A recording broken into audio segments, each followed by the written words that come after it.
কিয়ামতটা যেদিন হবে ওই দিন গোটা বিশ্বব্যাপী আমাদের পরিস্থিতি কি হবে এটার একটা নকশা আল্লাহ এই সূরাতে এঁকে দিয়েছে। নিজে এই সূরার নকশা এঁকে দিয়েছে। কিয়ামতের প্রামাণ্য ধারা বর্ণনা আল্লাহ নিজে দিয়েছে। এই সূরাটা পড়লে মনে হবে আপনি এখানে বসে কিয়ামতটা সচক্ষে লাইভ দেখতেছেন। সুবহানাল্লাহ পড়বেন না? সূরাটার নাম হচ্ছে আল কারিয়া। কি নাম? সবাই বলেন কি নাম?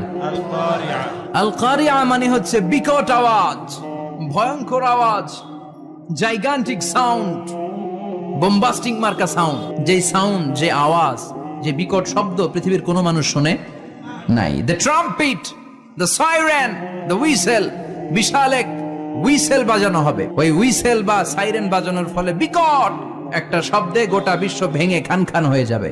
এটার নামই হচ্ছে আল কারিয়া। চিল্লা এখন সুবহানাল্লাহ। ওই হুইসেল দেওয়ার জন্য, ওই সাইরেন বাজানোর জন্য